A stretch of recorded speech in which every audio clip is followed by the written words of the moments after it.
Hey guys, this is miicrow. I wanted to kind of go over a updated build guide to the Tempest Domain class that I originally put a video out about. This is a class that I've kind of been playing a lot of because it's very tanky and has access to good damage, and just in general is very good at battlefield control related aspects. And I wanted to talk about how you can manipulate this class to get a lot of value in the early game as well as in the end game, and what I would do if I could like restart my character or do another run with this character from fresh.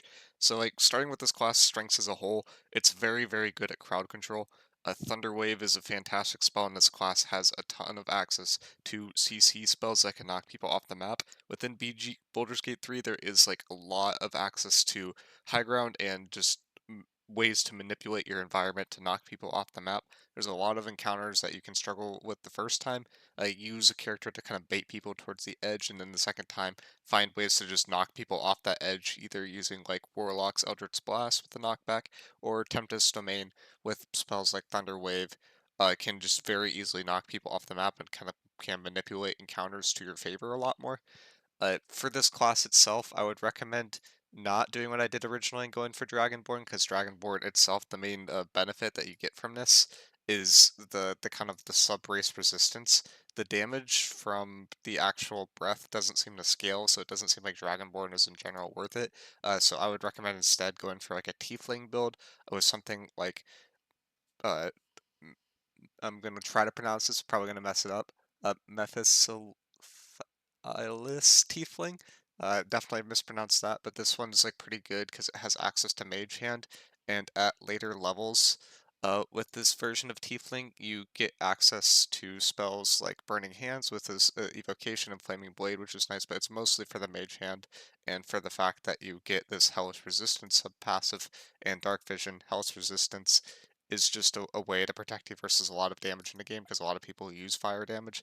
I think Zariel Tiefling, which is the one that you get from one of the main characters that you unlock, is also pretty good for how that I'm gonna explain how to set this up.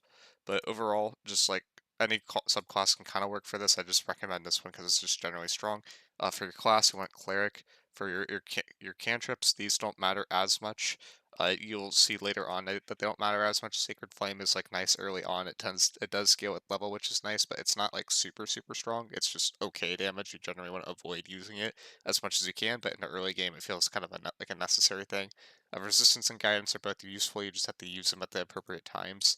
Tempest Domain gives you access to a lot of like really awesome just kind of base skills. It gives you access to heavy armor, which is why some people just dip into Tempest Domain as like a one or two of it. Don't make it as their main class just to get access to that heavy armor while building a character. You get proficiency with martial weapons, which is really nice for feats like Polearm Master, which can allow you to cast spells within melee range like shocking grasps with if you get a warcaster feat or you have that available to you, and then those can kind of combine together and create situations where you're hitting people with lightning damage, which will knock them back, which I'll get into later. Deity does not matter as much. I just did Dark Urge because it's just fun and for this. But this is the part that I like kind of wanted to get into a little bit more in depth with proficiencies. There's a weird thing with clerics where a lot of your spells are actually like the damage is based off exceeding saving throws, so I don't believe that your proficiency actually matters as much as a cleric. In hindsight, I would have like tried to max out my con because a lot of the spells that you're going to be casting have constitution related concentration on them. Then that's something that you want to make sure that you succeed. Dexterity is just super strong with martial weapons because your weapons can scale off of dexterity from a proficiency perspective, and this also just allows you to go earlier in initiative, which can matter a lot. It also makes you tankier with some armor sets, but those are usually specific to medium, but there are some heavy armor sets that I have stumbled across that do have a dexterity bonus to them, so that could just make you loads more tanky. Wisdom, although it is like your main stat as a cleric, you tend to not use that as much with the Tempest Domain as you would think. And these last like kind of 4 points don't really matter. You can kind of throw them wherever you want. But something like that is helpful. Spells don't really want to get too much in depth, but I want to go through the actual build guide now in terms of like why this class works and how we're going to be like kind of building it out to get max value. So there's a few ways to go about this. The base level I would do with the Tempest Domain Cleric is try to get to level 8, which is already asking for a mid-game to late-game build. The reason why that getting level 8 is nice is because then you can get Warcaster and Polearms Master, which tend to combine very well together and allow you to have advantage on concentration, which is what you get from Warcaster, so I would take that level 4. And then Polearms Master, it makes it so that it's difficult for creatures to enter your attack range. You naturally have advantage if creatures leave your attack range, and from Warcaster you can cast Shock and Grasp on them. So those two can kind of combine together and scale off each other. So I would try to get it to at least level 8 with Cleric. And then the last points I'm going to go more in depth later, but there you don't really need to add more feats at that point. So we can get a little bit crazy with the subclass or like multiclassing to try to max out our potential, or we can try to get to something like level 10 cleric, get access to those level 5 spell slots, which can change fights around and are just in general super, super strong. But later on, we're going to be looking at stuff like Evocation Wizard so that you can avoid damaging your friendly allies but still knock people around. And we're going to be looking at stuff like the Sorcerer in order to get access to either Metamorph magic, which can be very powerful and is like a very easy way to get some like very clippy, like high burst scenarios because you can max out your damage with Tempest Domain due to Channel Divinity. And from there, you can do very, very massive amounts of damage very early on, just kind of do high burst early on in the fight, or you can go for a more passive, like wizard related specialization, which will just give you access to more of those key spells that can be used for battlefield manipulation, like Thunderwave, and will allow you to not damage your allies as much. So that's wizard's a little bit better if you have other friendly melee units in the fray with you, and then sorcerer's a little bit better if you're a little bit on your own, I would say. So getting into the key spells for this build, Thunderwave I've talked about a lot. It's a level 1 spell that can knock people back. In like in D&D, the spell is good, but it's not nearly as strong as is in Baldur's Gate 3. And Baldur's Gate 3 also feels like borderline OP because there's just so much environment that you can kind of knock people off of that you're able to secure very frequent kills early on with this build. Shatter is just access to a good damage level 2 spell that's an AoE. It's just like good consistent damage. You could channel your divinity on that. It's 24 damage. If they don't succeed their con saving throw, again, this is a con save, so it doesn't add your proficiency to it, which is why it doesn't really matter if you don't go too heavily into the wisdom path on your actual base build. Call Lightning is just a very consistent like damage spell. The main advantage from Call Lightning is in terms of a spell economy. You won't have to use long rest as much if you're able to consistently use Call Lightning. It does require concentration, so someone hits you, you're gonna have to succeed a concentration saving throw, which is why Warcaster is super, super nice to take early because then you get advantages on those, which is why I want to try to max out your constitution as early as you can in terms of like that original build guide and try to get to 16 points because it's like the max threshold that you can get to. You could get to 17, but we're really not going to be going into more feats to increase your constitution itself.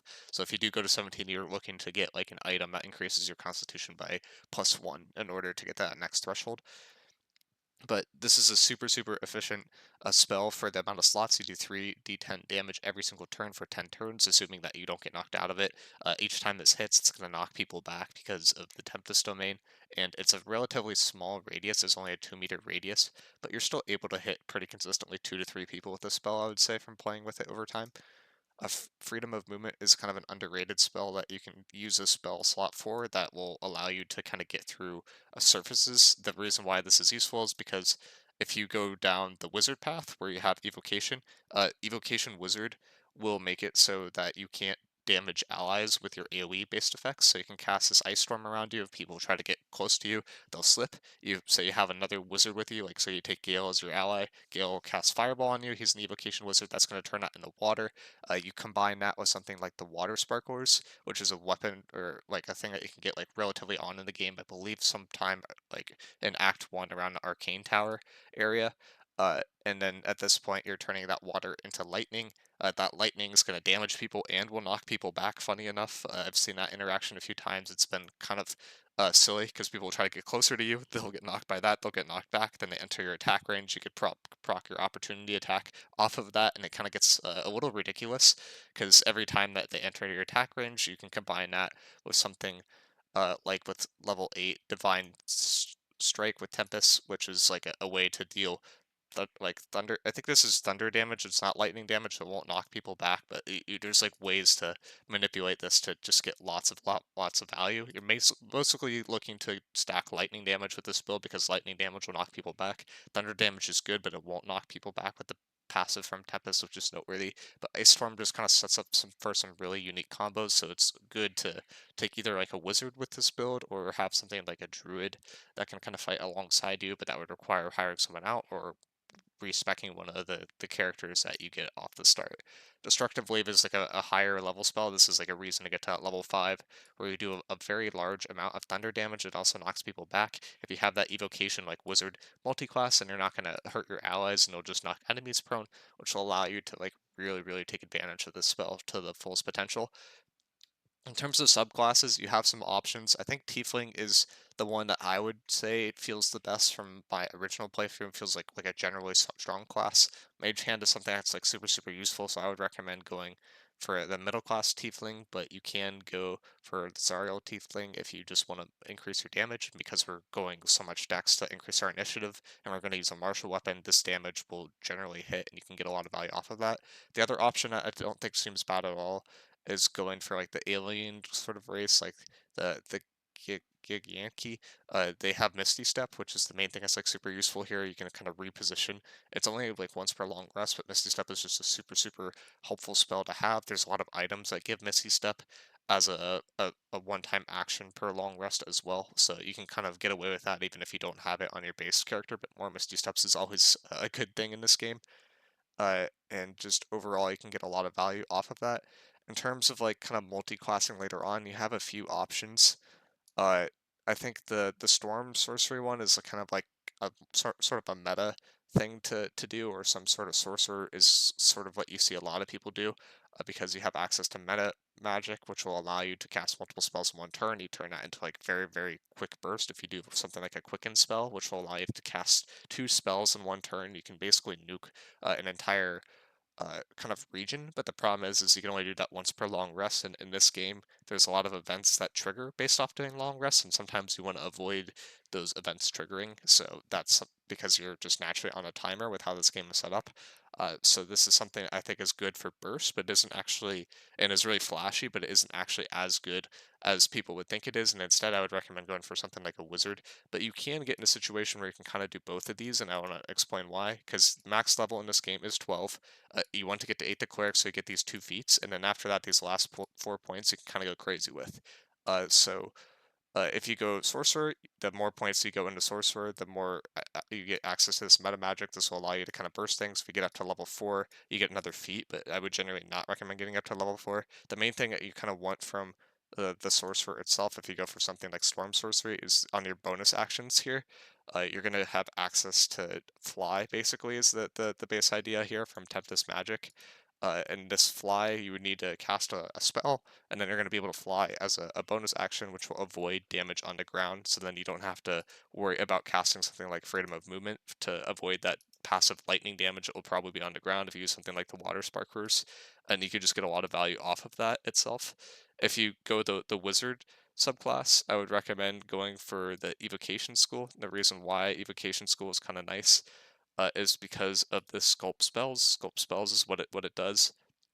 Its allies automatically succeed their saving throws and take no damage from evocation spells. If you actually look at most of the spells that we're going to be using here, not Call Lightning, but Call Lightning is a relatively short spell, but a lot of these spells are actually evocation spells. And in fact, like basically all of them are evocation spells. So you're not going to be able to hit your allies with this. It means you're going to be able to do more consistent damage with this and not really have to worry about the consequences, which is why I think Wizard is kind of an underrated uh, subclass with this. The other nice part about going for Storm Sorcerer or going for Wizard is you get access to these like early on, like level 1, level 2 spells, which normally aren't super strong, but you have access to things like Thunderwave or Witch Bolt, which both do good. Like Witch Bolt will inherently do a knockback because it's a lightning damage thunder, but you won't be able to maximize your damage on that as much because it's not a saving throw based thing. So if you're using this with the sorcerer, it's going to be off charisma for your proficiency, and that's generally not going to be super high with this build. So I'd recommend instead like Thunderwave. You have more knockbacks. Knockbacks are always good.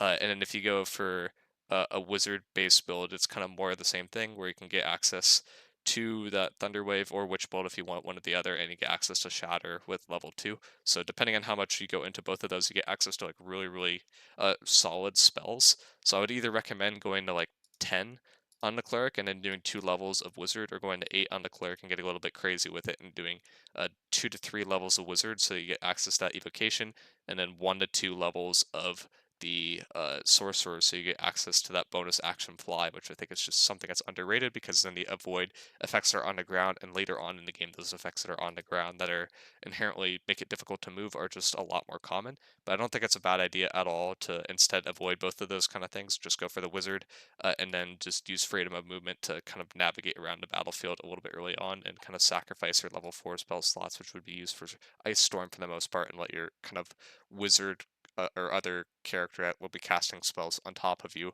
take care of that kind of AoE based effects. The main thing is once water is created, which ice will, when hit with by fire, will turn into water. That water will turn into lightning if you have water sparklers, and you can kind of go crazy with it. The other thing from water sparklers, besides just giving the lightning based effect, which is super helpful, is they give this water sparks effect, which over time, this actually does pretty good because it gives you lightning charges. Lightning charges turn into extra damage later on.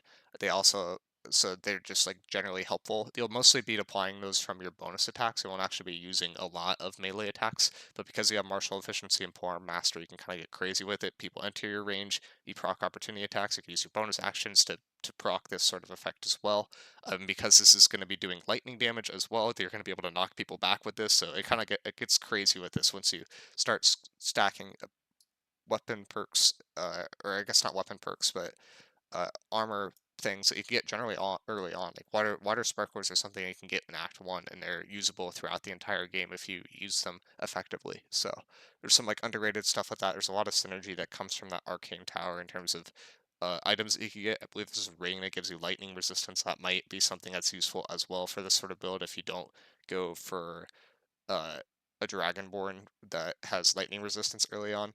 But you could also go that path as well, which is the path I originally did on my playthrough, and that item is not as much of a necessary. And then lightning charges, as I said, if you get 5 charges, you do a 1d8 lightning damage the next turn. You lose 1 charge per turn. You have increased attack rolls, and you do additional lightning damage. So it's just like, it's just all kind of synergizes pretty well together. This is a build that I think kind of comes together super heavily in the late game. I wouldn't say it's something that's super, super good versus bosses in particular, but it is something that is very solid uh, at kind of controlling enemies around you. The main thing that I've seen struggle with this build the most from a going a pure cleric standpoint is your bonus actions aren't used for a lot, so finding a way to use those bonus actions with either kind of a melee based effect with a bonus effect from a melee weapon, like pommel strike is like kind of useful, or going something like the sorcerer, then you have access to actually do more things with the bonus spells, or you can get something like quick heals, which is a boot, a passive that is like pretty easy to get throughout the game, and then from there you can use your bonus action to dash, which is nice, so you can get in a better position. There's a lot of stuff that you can get with it, but the main thing with this build is you want to find a way to use those bonus actions a little bit better. But overall, this is like a very heavily crowd control based build. You will control the how the game kind of operates around you. You just need to be wary that if you play this on Tactician, which is what I've been playing, that people will try to target your squishier characters first. That being said, if they don't see your squishier characters, they'll target your tankier characters. So one thing that I do sometimes is I'll start a fight and I'll have my either my rogue or my tank kind of start the fight, and I'll hide everyone else. Then they'll start targeting the rogue or the tank, and then I'll jump back in with my characters at the later end of the initiative order after those beginning characters have taken their turn, and then those characters will kind of go after my tank, and they'll just be able to enter the fight and not take that beginning on damage. So there's some manipulation that you can do there in terms of turn order, just based on who enters the fight at what time. But you still will need help with this build at taking down bigger enemies. It might be something that's useful for like a ranger that has colossal, so that you can kind of chunk down those heavier bosses, or you have something like a barbarian that just has access to a bunch of additional attacks. So there's a lot of stuff that you can kind of do with this build, but this is like a really, really good build in terms of crowd control, and I would heavily recommend it. And it's a super, super fun build to play. And I'll see you guys in the next video.